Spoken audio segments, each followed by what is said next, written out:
Kaya mga kaibigan, ngayon nag-ano pala si Junjun ngayon na grass cutter. Yan, dito natapos na po niya sa grass cutter mga kaibigan. Yan, at dito naman siya kasi ano na naman yung mga damo. Mahahaba na.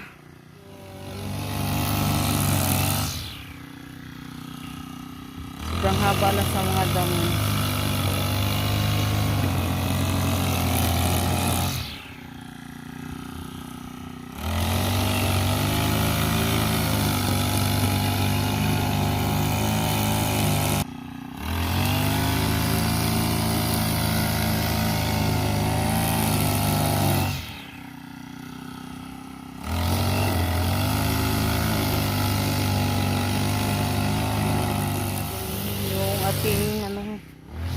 Grabe na yung mga hawak niya, pero dito lang banda ni Junjun i-grass cutter para naman siya, hindi na siya masyadong mahaba yung mga damo.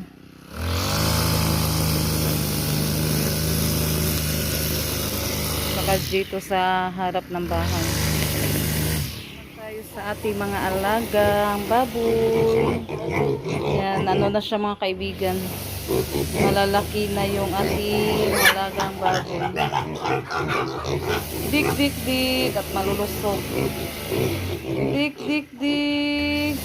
Mamaya ko din yung mga manok kapag pinakain na ni Junjun. Pero nag-ano pa si Junjun na grass cutter sa mga damo. Dik dik dik.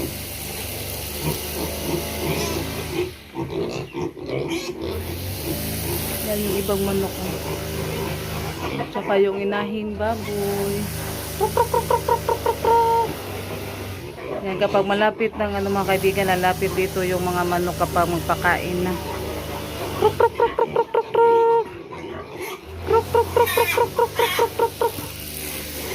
Yan, dito pala sa ating garden yung garden mga kaibigan, hindi pa po kami makatanim. Yan, grabe na din yung mga damo. Yan yung isa lang yung nabuhay dito. Yan yung natin, ipaano ko to mamaya, putulin kasi mahaba na yung sa ating lubi, yung niyog. Tsaka yung malunggay, ko din, puputulin para mas lalong kanang lalabo mga kaibigan ba. Dadami yung mga dahon. Yan, hindi pa po kami makatanim dito mga kaibigan kasi yung lupa kailangan pa siya tawag dyan, kanang sa kalabaw mga kaibigan ba, para maano yung lupa, siya hukay para mas mataba yung ating tanim ng mga gulay kasi yung lupa matigas na.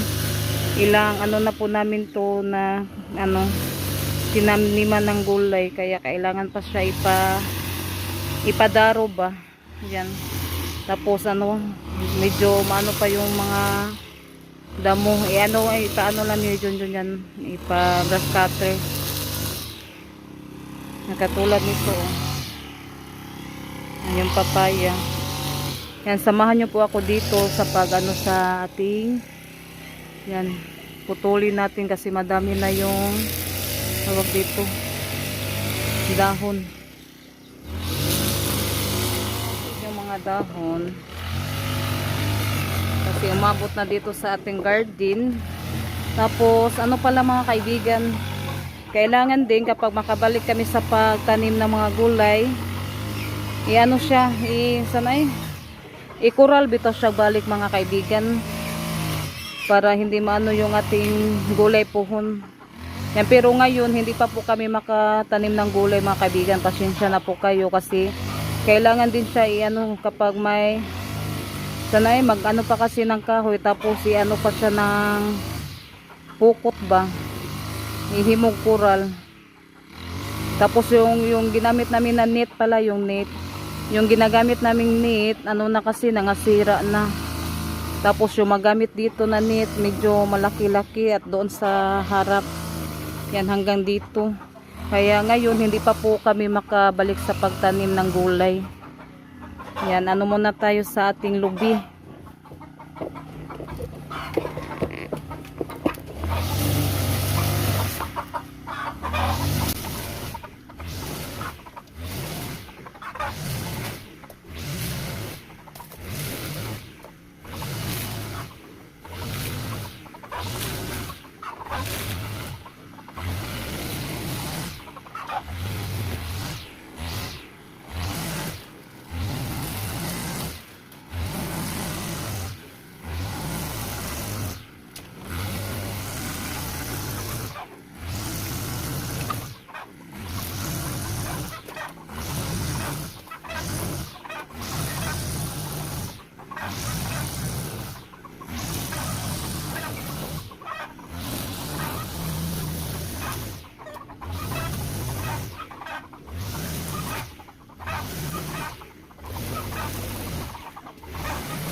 Yan mga kaibigan, na ano ko na po yung ibang ano sa lubi, langkay, na ano po siya, na putol ko na po. Yan, yan, inano na din ni Junjun para maganda naman siya tignan. Yan kasi si Junjun din, ano din siya, palaging namasada ba. Kaya hindi naman pwede kung ako lang yung mag-isa mag-ano mga kaibigan, tawag yan. Mag-ano ka na bitong kahoy para i-ano natin sa i-ano natin gawing coral. Kailangan kaming dalawa talaga yung mag-ano para maano talaga siya. Kaya pasensya na po kayo mga kaibigan kasi hindi pa po kami makatanim ng mga gulay.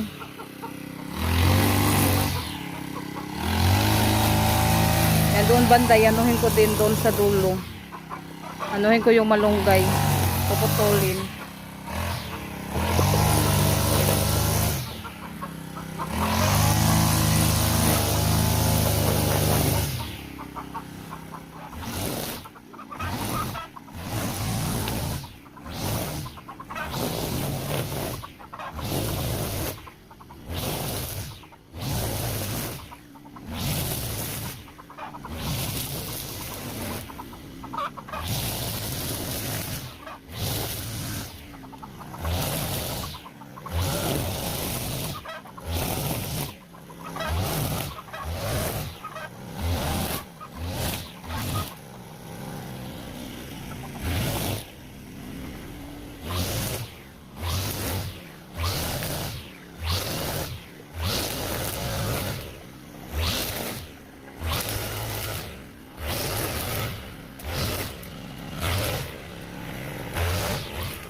Naglinis ako dito sa kulungan ng manok. Dito banda, natapos ko na sa paglinis. Yan, nag-ano muna si Junjun. Nagpamputol yung mga sanga-sanga sa kuan mga kaibigan. Yan, dito naman tayo magtiwas og silhig. Yan, natapos na din po ako dito sa walis. Yan, sinindihan ni Ate Renalyn yung mga nalaglag na dahon. Yan. Yan, happy Sunday pala sa yung lahat mga kaibigan. Paasok ka, kaya daghan na kayo mga lamok na magpausok. Yan, update tayo sa mga alaga nating manok at baboy. Yan, pinakain na ni Junjun. Kruk, kruk, kruk, kruk, kruk, kruk.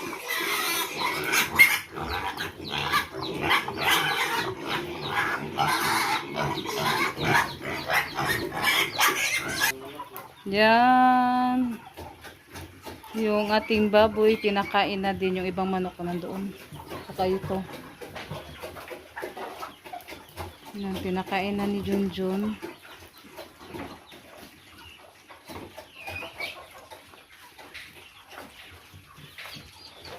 Saka dito tayo ni Rio sa inahing baboy.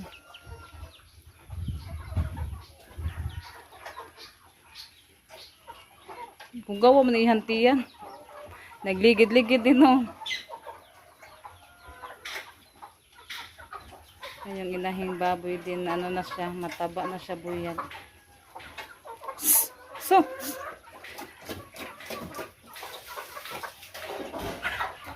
mag-ano muna ako dito sa kilid mga kaibigan, magtiwas o silhig. Yan, dito naman tayo. Yan. Pinakain na din yung inahing baboy. Ito siya. Okay na yun siya. Ayun siya niya. Maano na siya mga kaibigan. Maklaro na ba? Ano na siya. Dentist na naman.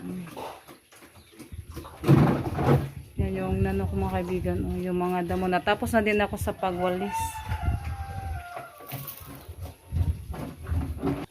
Yung ibang manok na. Natapos na silang kumain. Yan, naubos na din yung pagkain nila.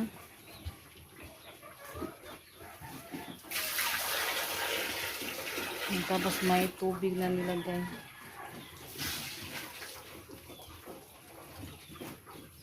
Yan, nasanay kasi sila mga kaibigan yung ano lang.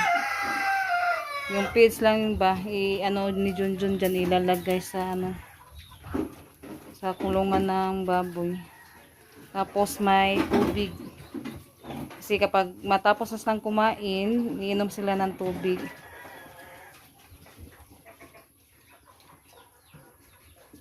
Yan, thank you po ma'am.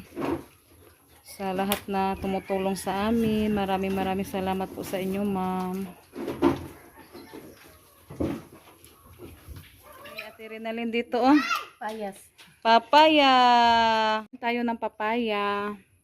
Ay, Ate Rinalyn no, snack papaya. Snack muna tayo. At inom tayo ng Nisti. Uy, ako magaling ng gisiladan. Kaibigan, yan, natapos na po ako sa paglinis dito sa kulungan ng mga manok. Yan, hanggang dito na lang po yung ating video. Maraming salamat po sa lahat na sumusuporta sa amin. Thank you po sa inyong lahat mga kaibigan. Bye-bye. God bless po sa inyong lahat.